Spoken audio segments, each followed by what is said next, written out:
Our last but not least, we have our speaker. Oh, wait, slide. Our next speaker is Rafal Saraki from Juniper, and he's going to speak about loss in factory forest and route out. Thank you. Thank you. Hello.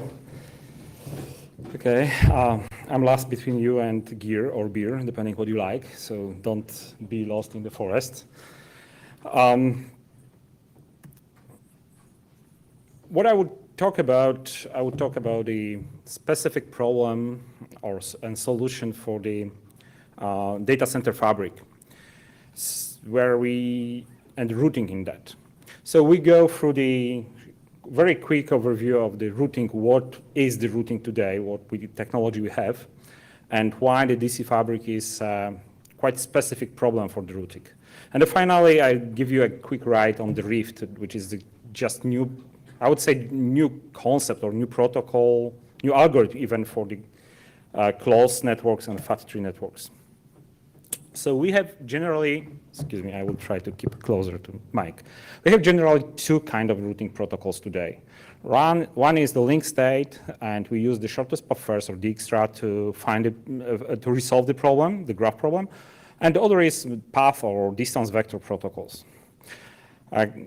With the first one, the principle is that every node describes themselves and his close proximity, so his links and neighbors, and send this information to everybody else. We call it fluid.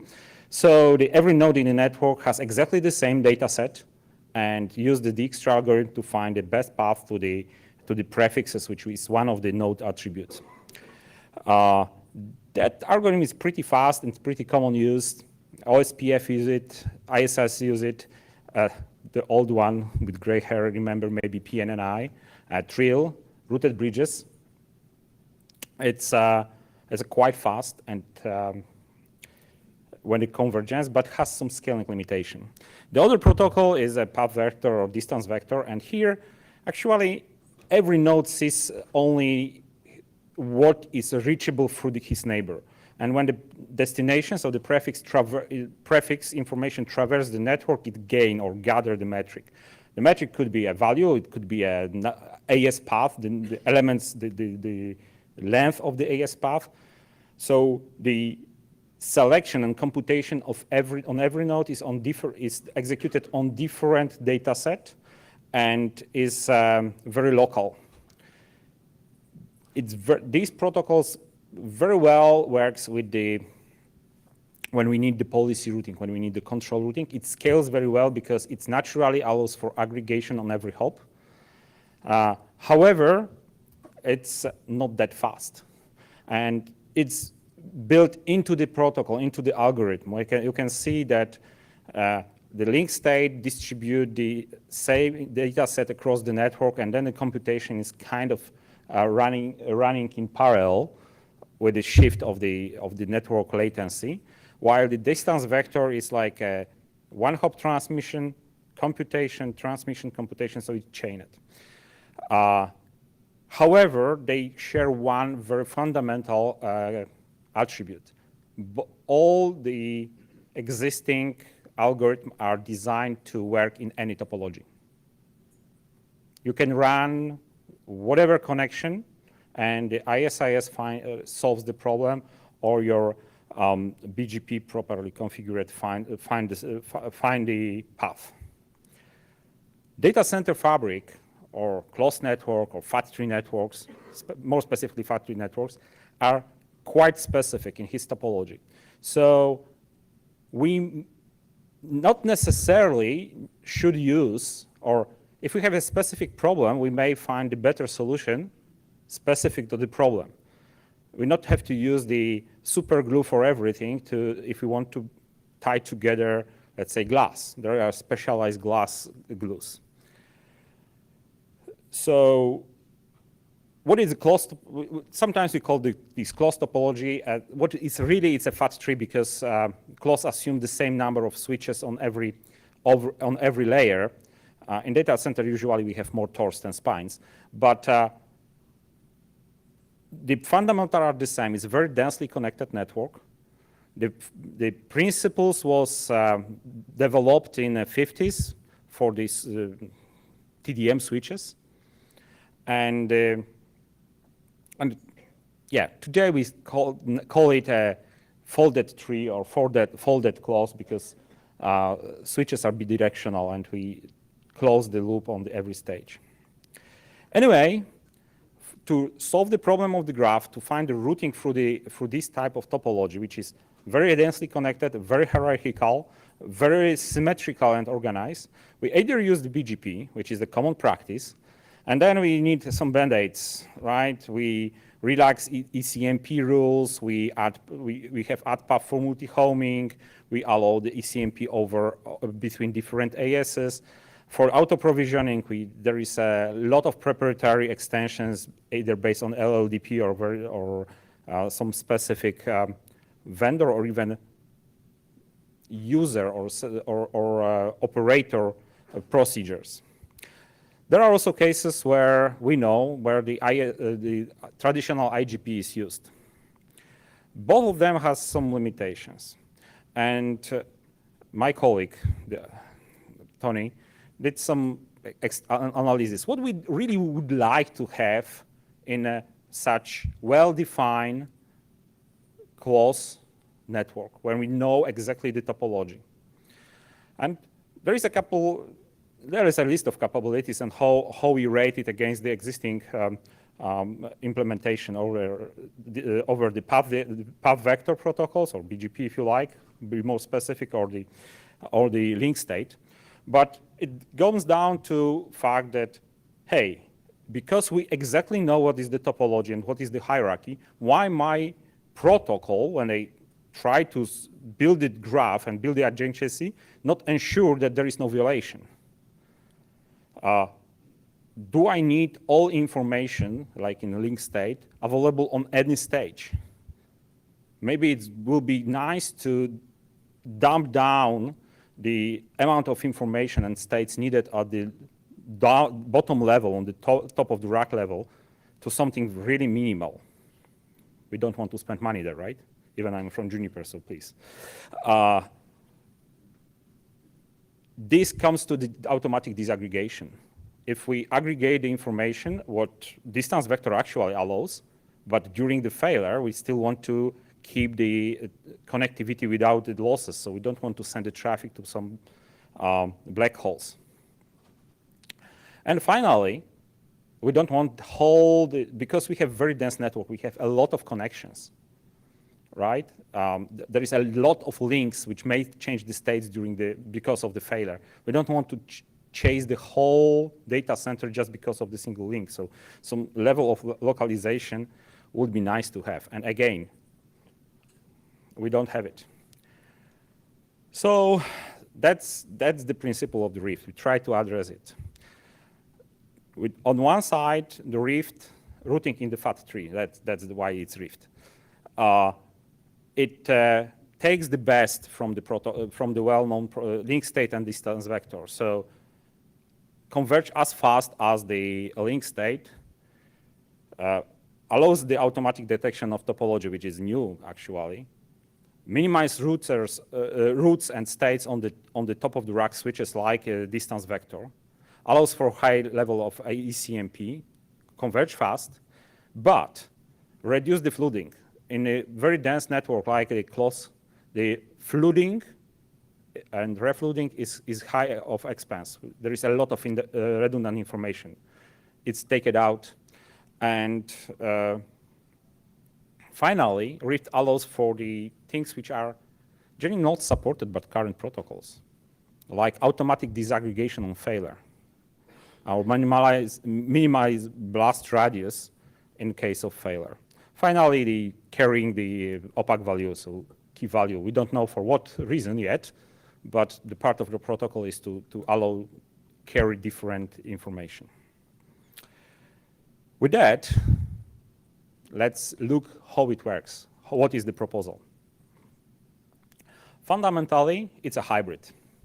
So the information, routing information traveling from the bottom to the top is like a link state protocol.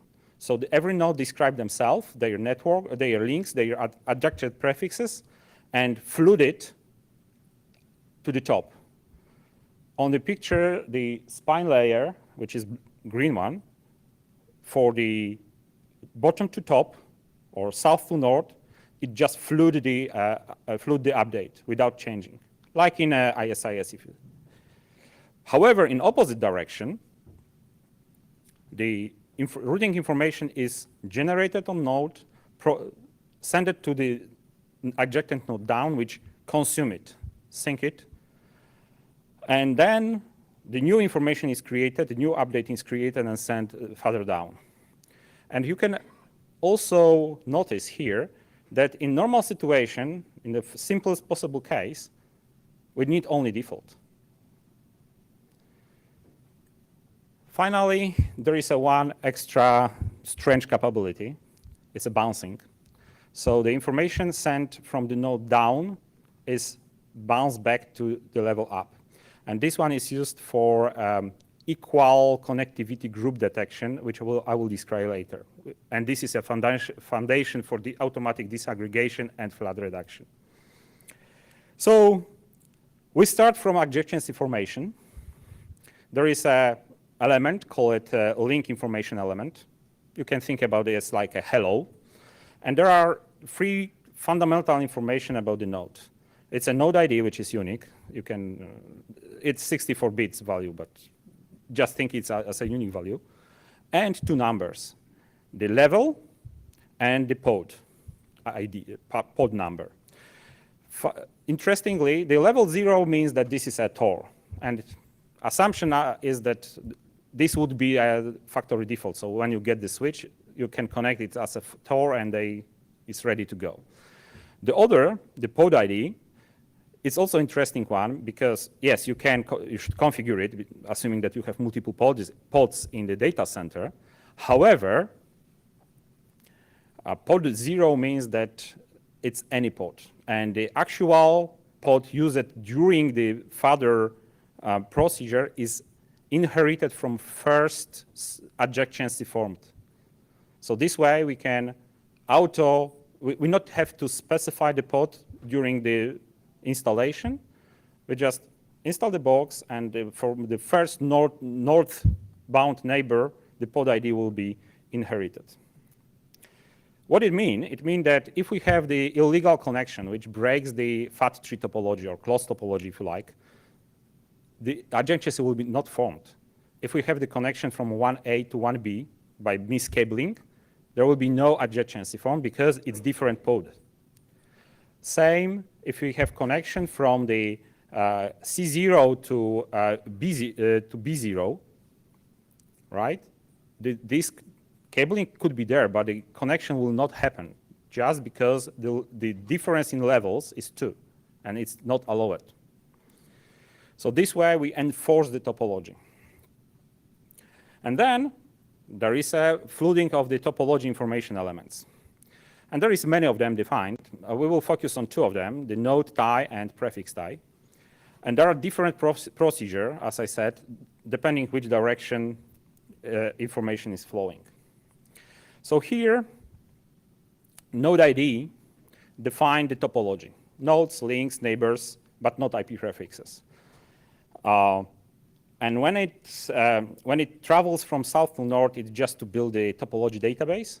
So effectively, the top spine has the full view on all connections, top spines. But the lower level spines, or TORs, has no visibility to topology. TOR has just see his neighbors because he not get this information from the rest of the network. In the south direction, the node information are used, of course, to discover the who is my neighbor, and also is used to bounce it back. And bouncing back will be described in a minute. Prefixes are quite easy to understand. Prefix, the tie is just like IP reachability, TLV in ISIS. It's just information about the prefix. So how the routing looks in the steady state? We start from the simple case. our middle layer spine advertise themselves to his neighbors with the prefix 0, and that's it. From the leaf perspective, that's enough to send the traffic to any destination. And the top layer spines are doing exactly the same in the south direction. So far, so good. By the way, we have aggregation built in. On the opposite direction, every node is sending his tie, so his description, in the flooding fashion. So all nodes on the north, on the top from the originator, has the full topology information. Some interesting capabilities. Leaf has only default root. So you not need much of control plane power there. Spines in the pod 1 has only information about prefixes in the pod 1 and default to the higher layer spines. Similarly, spines in pod 2. And only spines at the very top level has the full visibility to all prefixes and full topology.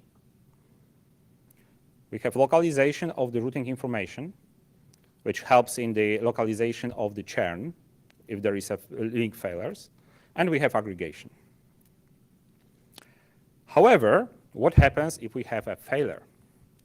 We use defaults, so we potentially can send the traffic somewhere where there is no, where their traffic will be dropped. And now the concept of the equal connectivity group comes. So spines has the capability to detect which other spine has the same neighbor set. And this is done by, this happens by this bouncing, right? The spine 31 send the information south tie with the neighbors, 111 and 121. And and the neighbor 111, as on picture, bounce it back to spine 32. So spine 32 can say, hey, my neighbors is the same as the neighbors of the spine 31, and we are on the same level. So we are equally connected. You can read it later. How it can become useful? Because now, if the connection between spine 31 and the spine 211 breaks, spine 32 can detect this fact. We'll see that, well, the spine 31, which is in my equal connectivity group, now has no neighbor 211. Therefore, spine 32 will send additional prefix tie with the destination C and D, which makes the spine 111 learn that this specific destination, C and D, are reachable only through spine 32. So there is no black hole. And still, the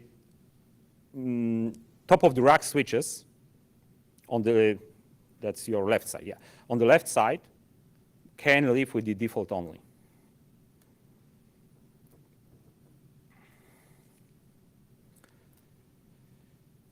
There are a couple of other capabilities, right?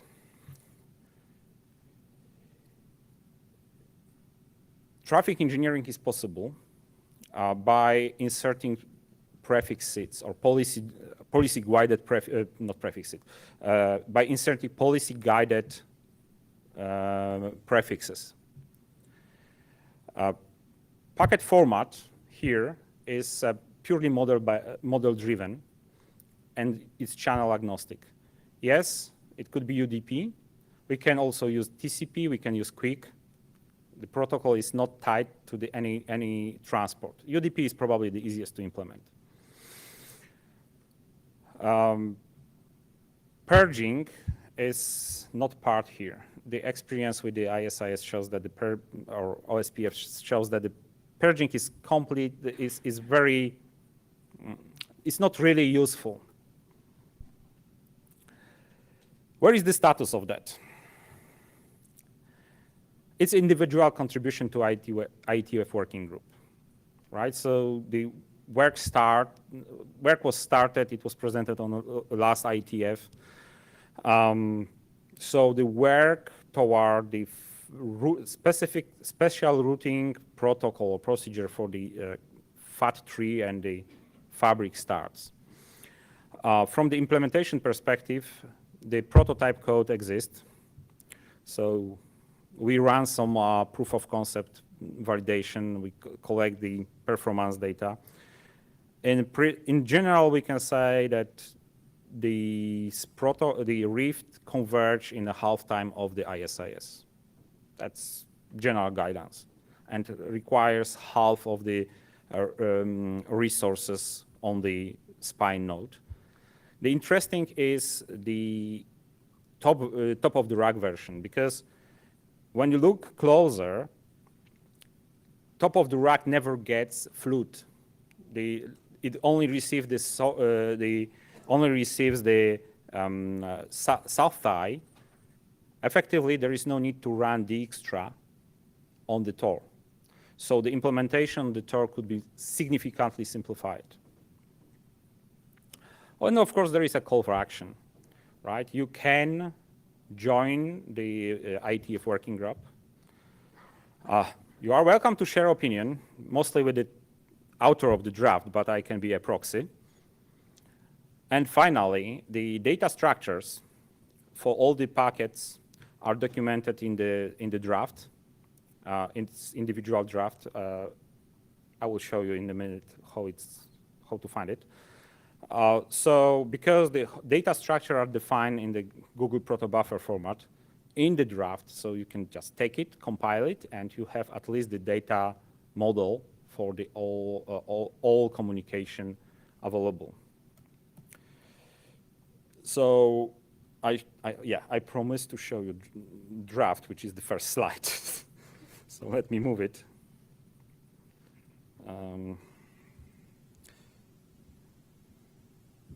Yep. My Polish colleagues, so I'll give you a few minutes to write down the surname. That's all I have to plan it to tell today. If you have any question, I'm open and happy to hear. Yeah, Ashley Hatch with Facebook. Besides having the complete failure model between nodes and the spines and leaves, is there any consideration for unequal cost multipath information propagation to inform lower devices in the hierarchy of to send traffic in an unequal way to mitigate, for example, one of the ones you mentioned, you could send 66% to one because it had 2 links. You could send 33% to another because it only had 1 link, and manage that. So there is a way to do that. There is a policy-guided prefix topology information database, so we can propagate this kind of information. The work is in progress, so it's a kind of next stage. Okay. But it's a part of the. We have a mechanism. We don't have a really full-blown prototype for that. Okay, thank you. Hi. Hello, Christina Chu, NTT. You talk about, you tested this and you collected some performance data. Can you comment on the performance data that you collected? Yes. So, we tested in it's a piece of software at the moment. So the testing was done in a virtual environment, even not virtual Junos. It was just running multiple virtual instances, icon containers of this process. And on the same hardware, we have the same model for the general link state database, right? So running at exactly the same hardware, at exactly the same number of nodes, exactly the same topology, cut the convergence time in half. Of course, I cannot say it was 30 milliseconds or 200 milliseconds because it depends on the on the platform and on the, but the ratio is there. Okay. Thank you.